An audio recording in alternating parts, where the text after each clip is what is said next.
Welcome to North Country Council's presentation on master planning services, meant to provide an overview of what a master plan is and how the council can work to support the process in your community.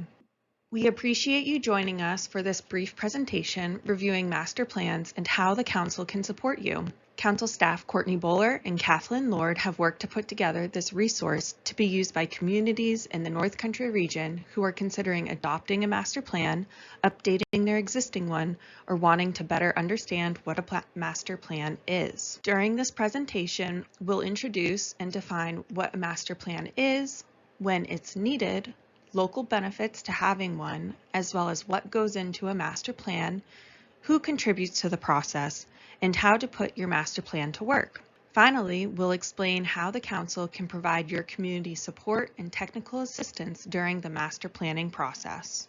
What is a master plan?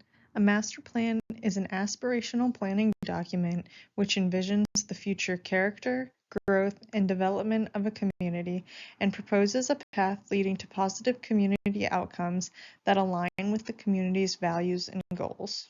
The master plan falls under RSA 674, Section 2. Part 1 is about the purpose of the master plan, which is to determine the most appropriate future development and ordinances to preserve and enhance the quality of life and culture of New Hampshire. And Part 2 describes what goes into a plan, as well as the required sections of the plan. To put it simply, a master plan is a planning document that serves as a guide to the overall character, physical form, growth, and development of a community.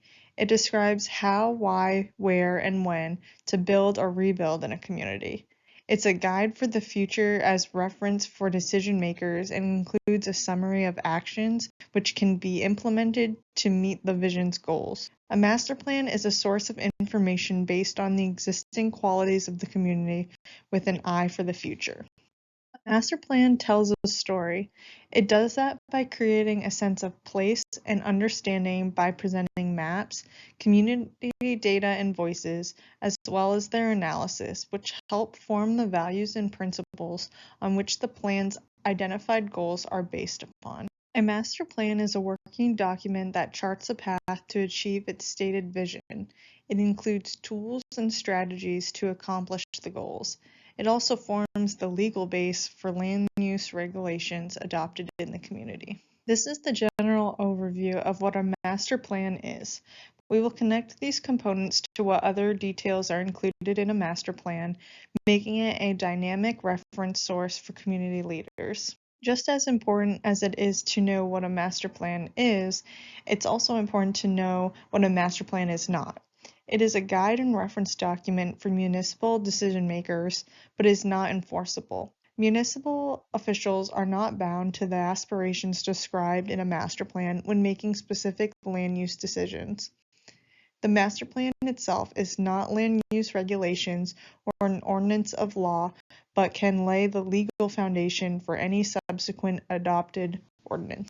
Now that we've covered what a master plan is, let's go over when a master plan is required versus helpful.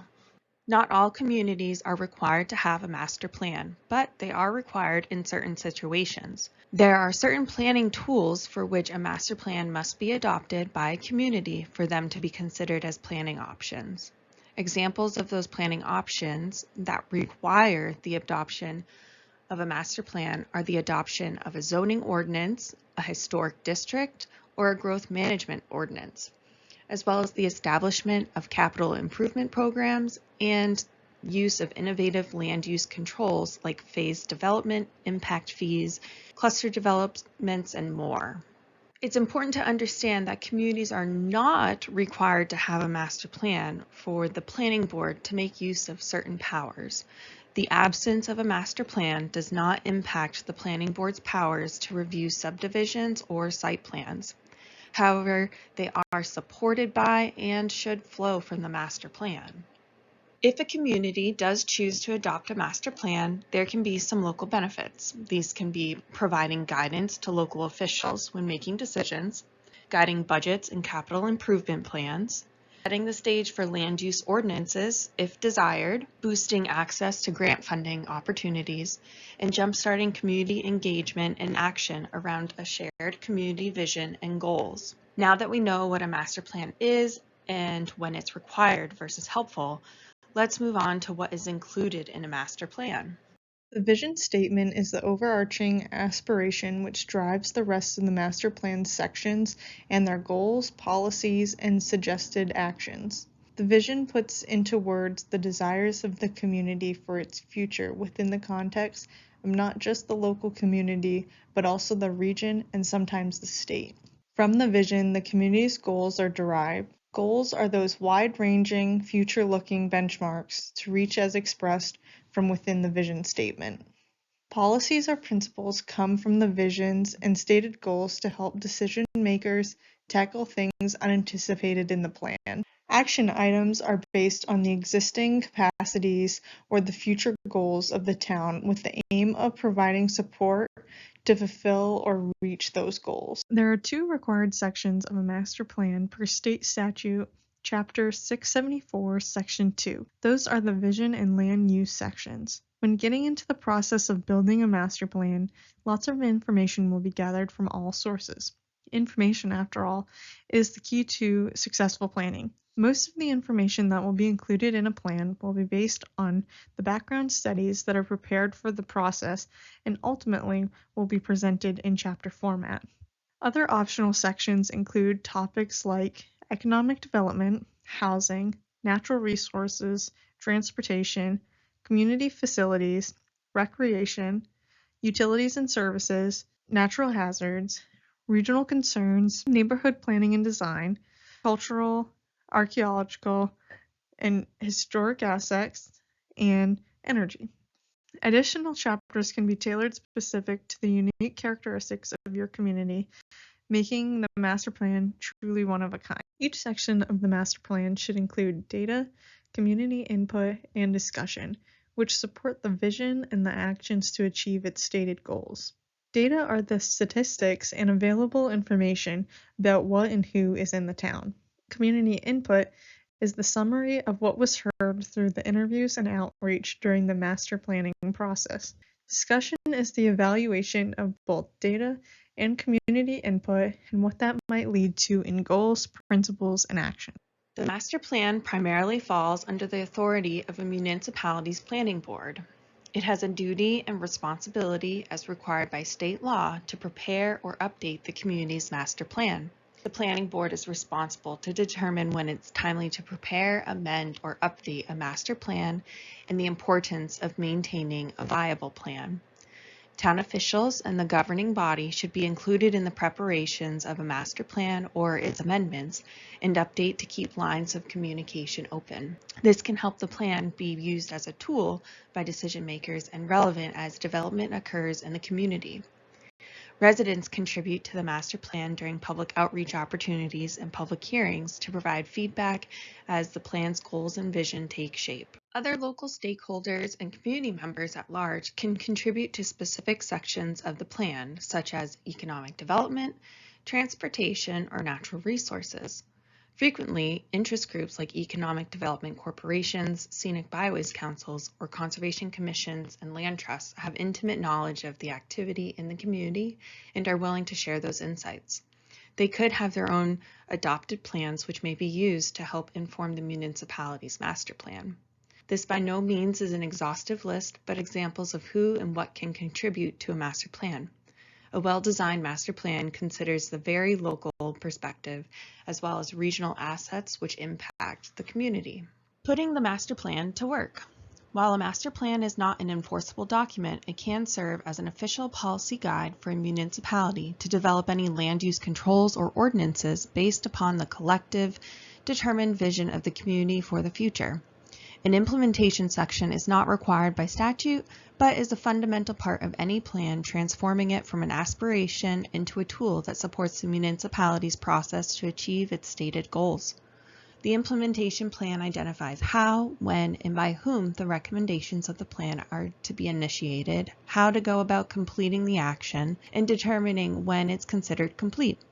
This section contains the long and short range strategy consisting of specific actions, timeframes, allocating responsibilities, and prioritizing actions for completion. The strategy may be used by the municipality to monitor and measure the effectiveness of each section of the plan as the plan is applied with each phase of development. Charting a path forward. The success of a master plan in shaping the future growth patterns and influencing public policy decisions is dependent upon the degree to which the plan is actually carried out by those responsible for its implementation. Land use regulations and ordinances are only one way a municipality can put a master plan to use. The visions found in a master plan can be implemented through other municipal and resident actions, like development of budget programs and capital improvement plans, the launch of new programs in the community, in applications for grant funding opportunities, and through the efforts of citizens serving on committees and boards. Implementation efforts are most effective when they're rooted in local values and have local support, are aimed at local needs and opportunities, and the goals and actions are based on the capabilities and capacities of the town as it exists today or is anticipated in the future. There are 8 steps to master planning. Step 1, the planning board should designate a master plan steering committee to assist the board with the organization of the master plan. The committee should be made up of at least one planning board member and include members from the public, town departments, and other land use boards and commissions. Step 2 includes community visioning meetings, engaging the public, and developing vision statements, goals, and objectives. Recurring participation is key to success. Step 3 includes data collection and inventory, preparing the community survey, and existing land use map. Step 4 includes data analysis, formulating future development scenarios based on vision statements, the community survey, and land use maps. Step 5 includes evaluating future development scenarios. Step 6 includes selecting a preferred development scheme, future land use map, and preparing and adopting a plan. Step 7 includes implementing and monitoring the plan. And lastly, step 8 includes amending and updating the plan. The planning board should review the master plan every few years to determine if the chapters and goals are keeping with the growth of the community. The Council's mission is to encourage effective community and regional planning for the economic development and conservation of natural, cultural, and economic resources. This is accomplished by providing information, regional advocacy, technical assistance, and community education, and direct services to the region. Part of those direct services are master planning services. The Council works as a consultant to provide planning services and support from municipalities drafting or updating a master plan. We do this by providing and connecting communities with resources and more to fully realize their individual and unique goals as part of a larger region to encourage effective community planning for development of economic opportunities and the conservation of natural, cultural, and economic resources valued by the community. The Council facilitates engagement with community conversation and collect resident and business input through hosting open houses and other opportunities for conversations, conducting targeted interviews, and creating community-wide surveys to capture as many community voices as possible. The Council has neutral and experienced facilitators who can help keep discussions on track and focused on identifying strategies and next steps. The Council provides technical assistance to support local efforts and initiatives by writing and administering grants, providing GIS and mapping services, collecting research and data, analyzing data and survey results, and then delivering a summary of those studies to be used in discussions and development of the master plan's implementation plan. We hope that you have found this a helpful introduction to master plans and how the Council supports municipalities to accomplish preparing, amending, or updating one for your own town. Many of the Council's services are provided to member communities at no additional charge, while others are a fee-for-service basis. Included here are links for additional resources available from the New Hampshire Office of Planning and Development.